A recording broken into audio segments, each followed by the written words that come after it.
Hyderabad Himayat Nagar CPI కార్యాలయంలో టీఐపీఎస్ఓ అఖిల భారత శాంతి సంఘీభావ సంఘం ఆధ్వర్యంలో శాంతి సంఘీభావ కార్యక్రమం చేపట్టారు.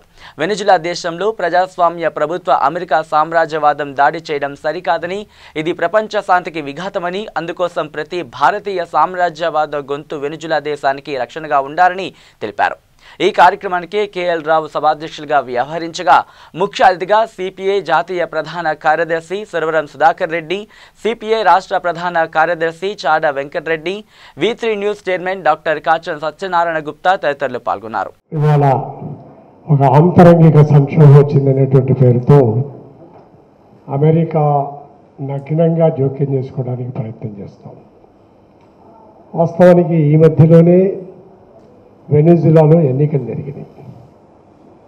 ఈ ఎన్నికలు అంతర్జాతీయ పర్యవేక్షకుల పర్యవేక్షణ కింద జరిగినాయి. ఇంటర్నేషనల్గా ఐక్యరాజ్య సమితితో సహా ఎవరు కూడా ఈ ఎన్నికల్లో తప్పులు జరిగినాయనో, పొరపాట్లు జరిగినాయనో, రిగ్గింగ్ జరిగినాయనో ఎలాంటి ఆరోపణలు చేయలేదు. ఈ ఎన్నికలు అయిన తర్వాత ఇప్పుడు మధురో అధ్యక్ష పదవిని స్వీకరించిన తర్వాత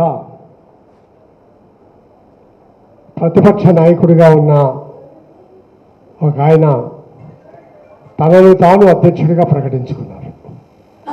వారు ఎన్నికలను బహిష్కరించారు. ఎన్నికల్లో గెలవలేమని భయపడ్డారు. ఈ ఎన్నికల్లో బహిష్కరించినటువంటి గ్రూపు ఇక్కడ సంక్షోభం వచ్చిందనేటువంటి పేరుతో తమను తాము అధ్యక్షుడిగా ప్రకటించుకున్నారు.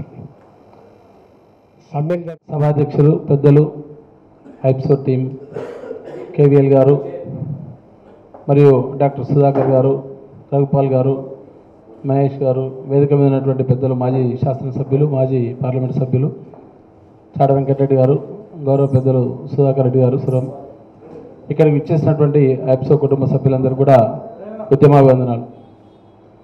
ముఖ్యంగా పూర్తి స్థాయిలో మాకైతే వెనిజులా వివిధ అవగాహన లేదు.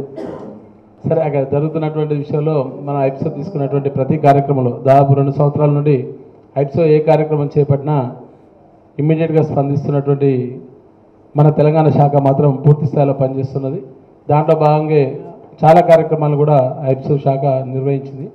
దాంట్లో కూడా మా వంతు పాత్రని మేము నిర్వహిస్తూ వస్తున్నటువంటి సందర్భంలో ఐప్సో ఏ నిర్ణయం తీసుకున్నా దానికి కట్టుబడి ఉండే విధంగా మేము పనిచేస్తాం. రెండో విషయం ఏంటంటే, సరే, ప్రపంచ శాంతి గురించి మాట్లాడే దాంట్లో ఐప్సో శాంతి సంఘీభావం, మన సంఘాలు పనిచేస్తున్న దాంట్లో ముఖ్యంగా రఘుపాల్ గారు అన్నారు, కమ్యూనిస్టుల వల్లనే శాంతి సంఘీభావం ఏర్పడుతుంది, శాంతి సంఘాలు వర్ధిల్లుతాయని.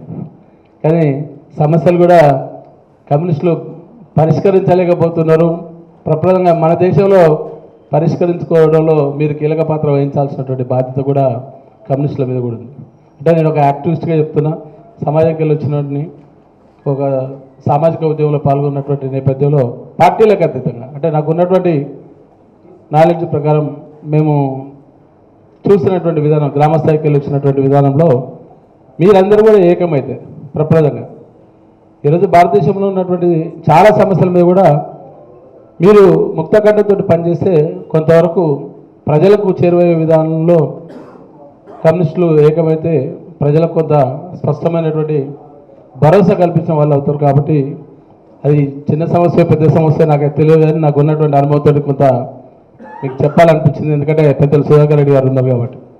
రెండవ విషయం, ఐప్సోలో కూడా చాలా వరకు కూడా అంటే మనం ఎన్నో కార్యక్రమాలు చేస్తే, ఇంకా కార్యక్రమాలు చేసే దాంట్లో అన్ని పక్షాలను కూడా మనం దీంట్లో ఏకం చేయాల్సినటువంటి బాధ్యత మన కార్యవర్గం మీద ఉంది. ఇది గతంలో కూడా చాలా సందర్భాల్లో కూడా మాట్లాడుకోవడం జరిగింది. ఇక్కడ పార్టీలన్నీ పక్కన పెడదాం, ప్రజలుగా మమేకమై మనమైతే ఒక మంచి శాంతి నినాదం కోసం పనిచేస్తున్నటువంటి క్రమంలో అందరం కలిసికట్టుగా పనిచేసుకుంటూ ఒక యూనిటీని, ఒక ప్యారలల్గా ఒక ఆర్గనైజేషన్ని మన రాష్ట్రంలో ముఖ్యంగా, సరే దేశం మొత్తం మనం చేయం, కానీ తెలంగాణ రాష్ట్రంలో హక్కులు చాలా వరకు కోల్పోయినటువంటి పరిస్థితులు ఉన్నాం. కాబట్టి కనీసం ఆ హక్కుల కోసమన్నా ఐప్సో లీడ్ తీసుకొని ఒక సామాజిక ఉద్యమం చేస్తే తప్పకుండా కొంత భరోసా కల్పించిన వాళ్ళతో మిగతా 28 రాష్ట్రాలకు ఒక దిక్సూచిలాగా తెలంగాణ రాష్ట్ర శాఖ ఐప్సో పనిచేస్తానే ఒక ఉద్దేశాన్ని నేను చెప్తున్నాను. అలాగే ఐప్సీ చేసే ప్రతి కార్యక్రమంలో కూడా మా వంతు అన్ని రకాలుగా మేము ఉంటామని చెప్తూ ఈ అవకాశం కల్పించినటువంటి అందరూ కూడా మరొకసారి తెలంగాణ ఉద్యమ వందలు. జై తెలంగాణ.